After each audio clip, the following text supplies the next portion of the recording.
모세의 거절이라고 하는 제목으로 하나님의 말씀 선포하겠습니다. 출애굽기 3장에서 하나님이 불타는 떨기 나무 가운데 나타나셔서 모세에게 놀라운 사명을 주십니다. 자, 그런데 3장부터 오늘 읽었던 4장 17절까지 모세가 5번이나 거절을 하게 됩니다. 여러분은 모세의 모습을 보면 어떤 생각이 듭니까? 한심하고 답답하게 보이지 않습니까? 자, 그런데 우리도 신앙생활 하다 보면 모세처럼 반응할 때가 참 많았습니다.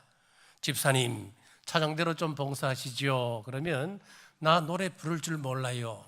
교사로 좀 봉사하시지요. 나는 가르치는 은사가 없어요. 그러면 새가족부라도 나는 숫기가 없었어. 그럼 방송실이라도 나 큰명이에요. 이런단 말이죠. 그래서 하는 이야기가 보낼 만한 자를 보내소서 그럽니다. 그 일자리, 그 자리는 박 집사님이 적합할 것 같아요. 김 집사가 잘할 것 같아요. 보낼 만한 자를 보내시옵소서. 그 말과 똑같은 겁니다, 여러분. 지금까지 하나님이 이를 먹이실 때에 사양한 모세와 같았더라면 오늘 주시는 말씀을 통하여 내가 감당할 만하니까 하나님께서 사명을 맡기시구나, 그렇게 믿으시고 순종하는 은혜가 있기를 주님의 이름으로 축복합니다. 첫째, 모세가 불순종한 직접적인 이유입니다. 10절입니다. 모세가 여호와께 아뢰되 오 주여, 나는 본래 말을 잘하지 못하는 자니이다. 주께서 주의 종에게 명령하신 후에도 역시 그러하니 나는 입이 뻣뻣하고 혀가 둔한 자니이다. 이 말이 무슨 뜻일까요? 모세가 언어 장애를 가지고 있었을까요? 말 더듬이었을까요? 아닙니다. 사도행전 7장 22절에 보시면은 모세가 애굽 사람의 모든 지혜를 배워 그의 말과 하는 일들이 능하더라. 말과 하는 일이 능하다 그랬습니다. 말이 능했다 그랬습니다. 자, 그런데 오늘 읽었던 출애굽기에서 보면은 그는 입술이 뻣뻣하고 입이 뻣뻣하고 입술이 둔하다 그러잖아요. 그러면은 하나님의 말씀이 신약하고 구약하고 서로 다르네요. 이 앞뒤가 맞지 않네요. 충돌하네요. 성경은 서로 모순이 있으면 안 되는 거잖아요. 자, 그러면은 이 말이 무슨 뜻일까요? 모세는 40년간 이집트에서 왕자로 생활했습니다. 40년간 이집트어를 사용했기 때문에 이집트어에는 아주 능통한 사람이 되어 있었습니다. 그런데 지금 하나님께서 모세에게 누구에게 가라고 이야기합니까? 이스라엘 백성들에게 가라고 이야기합니다. 자, 이스라엘 백성들을 앞에 두고 지금 그 앞으로 나가려고 하니까 두려운 겁니다. 이스라엘 백성들 앞에 가서 말하는 것이 두려웠던 거예요. 이스라엘 백성들 앞에 가서 하나님이 내게 당신들에게 가라고 보내셨다라고 말한다고 이야기해도 백성들이 그것을 믿지 않을 것이라고 그가 걱정을 하고 있는 것입니다. 그러면서 나는 입이 뻣뻣하고 입술이 둔합니다. 이 말이 무슨 뜻인지 이제 조금 가슴에 와닿을 것입니다. 모세는 히브리인으로 태어났지만은 갓난 아기 때부터 왕궁에서 자랐기 때문에 애굽어는 능통하지만은 그 히브리어는 마음대로 구사가 안 되는 것이었습니다. 그래서 히브리어에 대해서 입이 뻣뻣하고 입술이 둔합니다, 그렇게 말하는 것입니다. 외국 이민자 2세를 보면은 그 나라 말은 잘하는데 한국말은 서툰 것을 보게 됩니다. 지금 모세가 그런 상황입니다. 히브리어로 이스라엘 백성들을 이끌 자신이 없었던 것입니다. 그런데 하나님 보시기에는 충분합니다. 하나님을 신뢰하고 의지하면 하나님께서 그 걸음을 인도하시고 열어주실 것인데 모세가 그건 모르고 계속 거절하고 있는 것입니다. 그렇습니다, 여러분. 내가 잘 할 수 있는 일은 내가 그 일을 하겠다고 났습니다. 그 일을 하면서 하나님 앞에 무릎 꿇고 기도하지도 않습니다. 내가 잘하기 때문에. 그러나 내가 이 일을 맡기에는 부족하다고 느껴지게 되면 우리는 무릎을 꿇을 수밖에 없습니다. 하나님 도와주옵소서. 자, 하나님께서 자기 몸의 가시를 없애달라고 기도하는 사도 바울에게 이렇게 말씀하셨습니다. 고린도후서 12장 9절입니다. 나에게 이르시기를 내 은혜가 내게 족하도다. 이는 내 능력이 약한 데서 온전하여 짐이라 하신지라. 그러므로 도리어 크게 기뻐함으로 나의 여러 약한 것들에 대하여 자랑하리니 이는 그리스도의 능력이 내게 머물게 하려 함이라. 우리 하나님의 능력은 사람이 약한 데 있다고 말씀하는 거예요. 사람이 약할 때에 하나님의 능력이 임한다, 그렇게 말씀하고 있습니다. 자기가 잘하면 하나님의 능력을 구하지 않습니다. 하나님의 능력을 구하지 않는데 하나님의 능력이 어떻게 우리에게 나타나겠습니까? 그런데 내가 연약하여 하나님 앞에 매달릴 때에 하나님의 능력이 온전히 나타나게 되는 것입니다. 그러므로 하나님께서 나에게 무슨 일을 맡기실 때에 하나님, 저 못해요, 저 부족해요, 이렇게 말하기보다는 하나님이 나를 통하여 하실 일이 있음을 믿고 순종하시기를 바랍니다. 그러면 하나님의 능력이 온전히 나타나게 됩니다. 사사에웃은 왼손잡이였습니다. 우리 성경에는 왼손잡이다 그렇게 기록하고 있지만은 히브리어 원어를 보면은 오른손이 묶인 자 그렇게 되어 있습니다. 오른손이 묶인 자라고 하는 것이 무슨 뜻이겠습니까?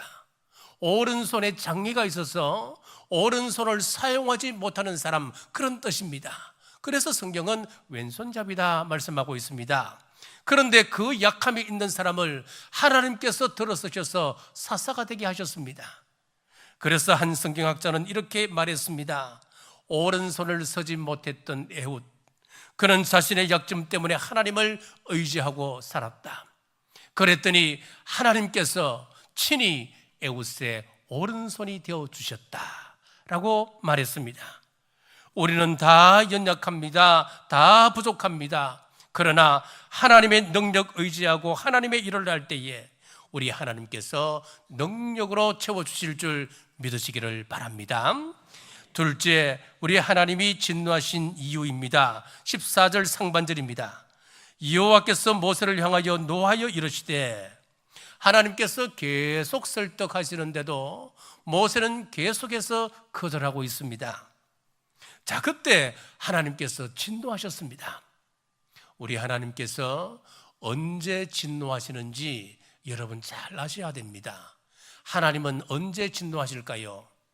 하나님은 우리가 하나님의 마음을 알지 못할 때 진노하십니다. 지금 모세에게 부족한 것은 히브리어 언어 능력이 아니었습니다. 지금 모세에게 부족한 것은 하나님의 마음을 헤아리는 그것이 부족했습니다. 마태복음 16장에서도 우리 예수님께서 베드로에게 몹시 화를 내셨습니다. 네가 지금 하나님의 일을 생각하지 아니하고 사람의 일을 생각하는도다, 몹시 화를 내셨습니다. 그렇습니다. 좋으신 우리 하나님께서 우리에게 언제 진노하시느냐? 우리가 생각하고 말하고 우리가 계획하는 모든 것들이 인간적일 때 진노하시는 것입니다. 앞으로 우리 교회는 무수히 많은 결정들을 해야 할 것입니다. 그럴 때 오가는 이야기가, 내 생각에는 우리 교회가 처한 입장에서는 이런 이야기보다는 하나님의 뜻이 어디 있는가를 묻는 여러분 되시기를 주님의 이름으로 축복합니다. 출애굽기 4장 10절에 모세가 여호와께 아뢰되, 오 주여, 나는 본래 말을 잘하지 못하는 자니이다. 주께서 주의 종에게 명령하신 후에도 역시 그러하니 나는 입이 뻣뻣하고 혀가 둔한 자니이다. 자, 주께서 주의 종에게 명령하신 후에도 역시 그러하다. 여러분, 이 말이 무슨 말일까요? 자, 여기서 그 후에라고 하는 이 단어에 한번 집중해 보셔야 됩니다. 굉장히 중요한 말이 숨어 있습니다. 뜻이 숨어 있습니다. 모세가 하나님의 놀라운 은혜를 경험했습니다. 그런데 하나님의 놀라운 은혜를 체험하고 난 이후에도 그가 가지고 있었던 근본적인 그 문제는 해결되지 않았다. 지금 하나님 앞에 항의하고 있는 거예요. 불평하고 있는 것이에요. 내가 하나님의 은혜를 체험했는데, 아니 그 후에도 여전히 이 문제가 남아있지 않습니까? 그 이야기란 말이에요.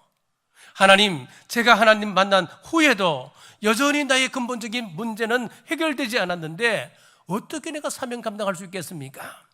하나님께서 일을 시키시려면 이 문제는 해결해 주시고 일을 시켜야 맞지 않겠습니까? 항의하는 말이 바로 후회도라고 하는 말입니다. 자, 모세의 마음에 이런 기대가 있었던 것 같습니다. 내가 하나님을 만났던 놀라운 체험, 하나님께서 나를 불러서 이스라엘 민족의 지도자로 삼아 주신다면은 최소한 내가 가지고 있는 이 언어적인 문제는 하나님께서 해결해 주시겠지라고 하는 그런 기대가 있었던 것 같습니다. 그런데 그게 아니었습니다. 우리도 똑같습니다. 경제적인 문제를 가지고 있는 사람이 있었습니다. 이 사람은 예수님을 믿고 신앙생활 열심히 하면 이런 근본적인 문제도 해결함 받을 수 있다. 자, 그렇게 들었습니다. 그래서 주일 성수 작정을 하고 철저히 지킵니다. 11조도 정확하게 구별했습니다. 그런데 여전히 경제적인 문제에서 노인받지 못하고 살아가는 겁니다. 태어날 때부터 선천적인 장애가 있습니다. 내가 하나님께 붙들려 기도하고 하나님의 역사를 경험하면 그 장애에서 풀려날 줄 알았는데 그 후에도 여전히 문제가 나를 괴롭힙니다. 자, 이 문제에 대해서 오늘 말씀을 통하여 해결책을 찾으시길 바랍니다. 어떤 목사님의 간증입니다. 생후 8개월부터 소아마비를 앓으신 분입니다. 그는 고등학교 2학년 때 하나님 앞에 내가 종이 되겠습니다 서문을 하고 고등학교 2학년 때부터 4년 동안 하나님 앞에 매달려 기도했습니다. 내가 주의 종의 길을 갈 텐데 내가 이 몸으로 어떻게 가겠습니까? 하나님이 소아마비를 고쳐주옵소서. 저는 다리를 절지 않는 다리로. 그러면서 4년 동안 정말 간절하게 눈물로 기도했습니다. 그런데 이루어지지 않았습니다. 어느 날 유명한 강사님이 오셔서 신주 집회를 한다는 겁니다. 참석을 했습니다. 그 강사님이 하는 이야기가 믿음으로 기도하면 무슨 병이든 낫습니다. 그랬습니다. 이 청년은 마음에 화가 났습니다. 내가 4년 동안 그렇게 무릎 꿇고 눈물로 기도했는데 그 기도를 들어주지 않았다. 그렇다면 내가 4년 동안 무릎 꿇고 기도했던 그 기도는 믿음 없는 기도였단 말인가? 화가 치밀어 올랐습니다. 그래서 따지려고 집회 후에 강사님을 찾아갔습니다. 강사님, 믿음으로 기도하면 무슨 병이든 낫는다고 하셨죠? 정말입니까? 그 강사님이 이 청년의 질문의 의도를 알고는 사도 바울 이야기를 꺼내었습니다. 사도 바울께서 육체의 가시가 있었는데 자신의 그 육체의 가시를 해결함 받기 위하여 3번이나 기도했지요. 3번이나 기도한 이후에 그 사도 바울이 나았습니까? 낫지 않았습니까? 그러니까 청년이 안 나았지요. 그런데 그 강사님은 아니요, 사도 바울은 나았습니다. 성경에 어디에 나았다고 하는 이야기가 나옵니까? 따지었더니 그 강사님이 자, 성경에 바울이 더 이상 그 육체의 가시를 위하여 기도하지 않았습니다. 예전에는 이것이 너무너무 불편했습니다. 너무너무 이것이 문제가 되었습니다. 그런데 하나님으로부터 내 능력이 약한 데서 온전해짐이라고 하는 그 응답을 받고 난 이후부터는 더 이상 그것이 문제가 되지 않았기 때문에 사도 바울은 이미 질병이 나은 것과 똑같습니다. 그런데 이상하게도 그 말씀이 이 청년에게 큰 은혜가 되었습니다. 그날 이후 목사님은 다리를 고쳐달라고 하는 기도를 하지 않았다고 합니다. 물론 장애로 인하여 여전히 생활 속에 불편함이 있습니다마는 하나님께서 자신의 장애까지도 사용하고 계심을 깨닫고 그 장애를 받아들이기로 했기 때문이었습니다. 그 목사님은 이렇게 고백합니다. 하나님의 계획을 신뢰하게 되면서 저에게 장애는 하나님을 온전히 의지하는 은사가 되었습니다 라고 고백을 했습니다. 여러분, 건강상 문제가 있습니까? 직장, 가정, 인간관계에 문제가 있습니까? 여러분이 가지고 있는 문제가 무엇이든 그 문제를 덮으시는 우리 주님의 손을 신뢰하시기를 주님의 이름으로 축복합니다. 셋째, 우리 하나님의 해결책입니다. 첫째, 아론을 붙여주셨습니다. 14절입니다. 여호와께서 모세를 향하여 노하여 이르시되 레위 사람 내 형 아론이 있지 아니하냐? 그가 말 잘하는 것을 내가 아노라. 그가 너를 만나러 나오나니 그가 너를 볼 때에 그의 마음이 기쁨이 있을 것이라. 우리가 하나님 앞에 내 문제를 가지고 나아갈 때에 하나님께서 그 문제를 직접 해결해 주시기도 하지만은 많은 경우에는 그 문제를 해결해 줄 수 있는 손길을 붙여주시는 거예요. 지금 모세가 기도하고 모세가 하나님의 그런 신비한 능력을 체험하고 역사를 체험하고 난 이후에 자신의 그 어느 문제가 해결된 것이 아니었습니다. 대신에 어떻게 해주셨습니까? 히브리 말을 능통하게 잘하는 사람을 그에게 붙여주셨습니다. 자, 둘째, 하나님의 지팡이를 사용하게 하십니다. 17절입니다. 너는 네 지팡이를 손에 잡고 이것으로 이적을 행할지니라. 자, 이 지팡이는 원래 모세가 짚고 다녔던 지팡이였습니다. 그런데 이 지팡이가 뱀으로 변했던 그런 기적이 있었던 그런 지팡이이기도 했습니다. 자, 그러면은 한마디로 이 지팡이는 어떤 지팡이냐? 하나님의 능력의 그 기적의 능력이 담겨져 있는 지팡이란 이야기예요. 그럼 이 지팡이를 가지고 가라라고 하는 말의 의미는 무엇이겠습니까? 우리가 수많은 어려움을 당합니다. 고난을 당합니다. 숨을 쉬기 힘들 만큼의 고통 가운데 우리는 사망의 엄침한 골짜기로 지나갈 때도 있게 됩니다. 그때는 무엇을 보라는 것입니까? 과거에 하나님께서 나에게 행하셨던 그 기적의 지팡이를 내가 지금 손에 쥐고 있습니다. 이것 바라보면서 이번에도 하나님께서 반드시 이 문제를 해결해 주실 줄 믿습니다. 그런 의미로 이 지팡이를 쥐고 가라고 하는 그런 의미 아니겠습니까? 여러분의 인생에도 하나님께서 베푸신 은혜가 있습니다. 하나님께서 그 지팡이를 쥐고 바라보라고 하는 여러분의 지팡이가 있을 것입니다. 어려울 때 그 지팡이 붙드시기를 바랍니다. 믿음이 약해질 때마다 그 지팡이를 바라보며 나의 부족함에도 불구하고 놀라운 일을 행하실 우리 하나님의 능력을 기대하시길 주님의 이름으로 축복합니다. 말씀을 맺겠습니다. 이제부터는 하나님께서 우리를 사용하시고자 하실 때 주님 보낼 만한 자를 보내주옵소서 그렇게 말하는 것이 아니라 주님 내가 여기 있사오니 나를 사용하여 주옵소서. 나는 부족하지만 하나님은 하십니다. 모세의 손의 지팡이처럼 각자에게 주어진 지팡이를 쥐고 순종하며 나가시는 우리 남부의 모든 성도들 되시길 주님의 이름으로 축복합니다. 기도하겠습니다. 하나님 귀한 말씀 주셔서 감사합니다. 하나님의 나라를 위하여 하나님의 영광을 위하여 부족한 저를 사용하시겠다면 주님 저를 사용하여 주옵소서. 입술이 뻣뻣하고 혀가 둔하지만 하나님이 하시면 가능함을 믿고 응답하여 하나님의 마음을 시원케 하는 남부의 권속들이 되게 하여 주시옵소서. 다시 오실 예수님 이름으로 간절히 기도드리옵나이다. 아멘.